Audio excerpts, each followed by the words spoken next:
And other political headlines right now. Steve Schmidt, Scripps News contributor, proud dog owner, we should also note, and founder of The Warning podcast and newsletter. Steve, it's kind of hard to know where to begin. We'll get to Trump and the legal stuff coming up here in just a second, but what is your sense here for Kristi Noem, why she would share it in this way, and is this progress? Because Dick Cheney shot a man in the face, so maybe just, maybe we're making headway with vice presidents and what they do with their guns. Make sense of this, or tell me what the motivation was here. And does this take her out of the running, perhaps most urgently? I had just left the White House when that happened, and he did it by accident. But let me just say, with regard to Governor Noem, this is an act of animal cruelty, and it's despicable. A couple of years back, I lived on a little ranchette out in Utah, up in the mountains, and there was a sick coyote curled up on the side of the house on Christmas morning, and it was dying. And I put the animal down. I fired a round into its head from a revolver. What Kristi Noem did was kill a puppy with a shotgun.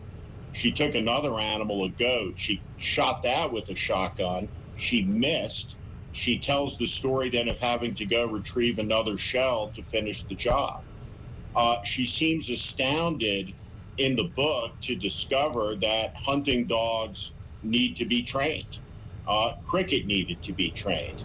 Maybe Cricket was a bad hunting dog, but Cricket could have been a good farm dog. Cricket's life had purpose, is the point. The question, though, why did she do it? Why did she tell a nation of dog lovers in the majority that she committed acts of animal cruelty? And the reason for that isn't to show that she's tough. It's to show that she's cruel. Because within MAGA, there is a fetish for cruelty. And we've seen it over the last 9 years with the intimations towards violence, the threats, the bluster, and this is par for the course.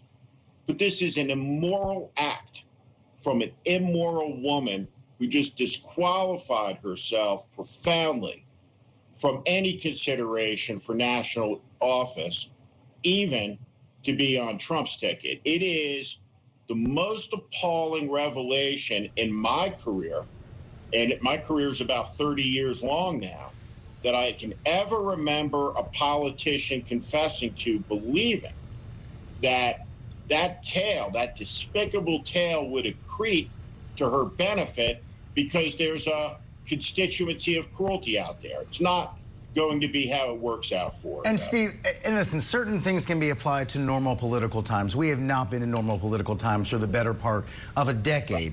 In the mindset of Donald Trump, you really think this is disqualifying? You don't think perhaps he likes that she shared this, and now this adds to her tough persona, and she's going to withstand this and stand her ground, that makes her even more appealing to Trump?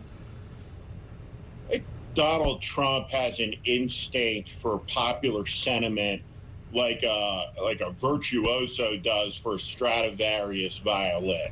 Trump, who is not a pet owner, is the only president who has not been, will get this intuitively. So her political career is over. And again, there's a lot of people in the country who live on farms, who live on ranches, and they are not practitioners of animal cruelty.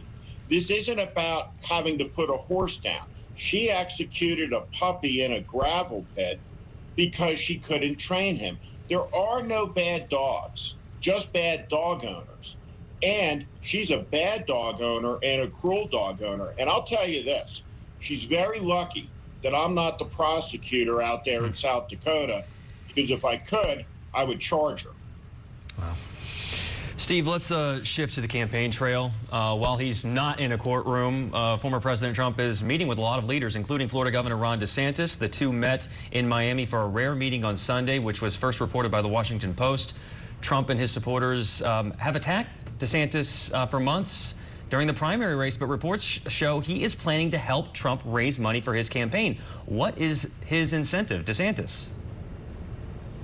Well, there's been some months past now since the campaign ended. So this is like an iceberg, right? This is the tip of the mask.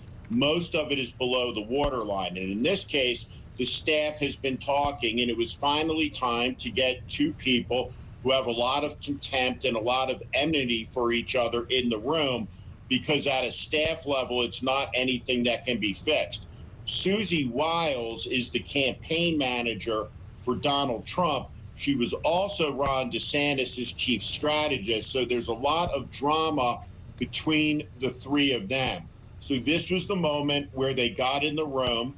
Probably success was that both men walked out alive, neither attacking the other, neither using profanity against the other. If it was civil, then they can take the next step. And the next step is three things. Will Ron DeSantis work to raise money for Trump, who is in trouble financially? 2, will Trump say great things about Ron DeSantis so Ron DeSantis can have a future in the Republican Party? And 3, what will Ron DeSantis' role be at the Republican convention? So that meeting is about those things in a moment where Trump is doing okay in the polls, leading on any given day, but has a real cash problem heading into the final 150 days of the election, which will be here pretty quick. And Steve, real quick, just in 20 seconds, anything from that first week of the hush money trial in New York stick out at you in terms of what Mr. Pecker said there on the stand? We're up against the clock here a little bit, but any main takeaway that you think has a real political ripple effect?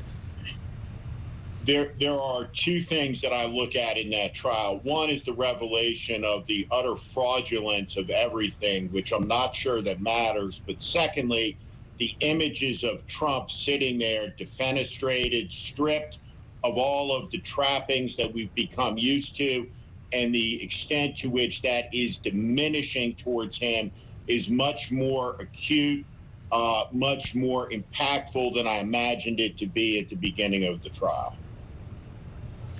Scripps News contributor, founder of The Warning, Steve Schmidt. Appreciate your time as always, sir. Thank you. Thank you. And Morning Rush will be back in just a few minutes, and later tonight.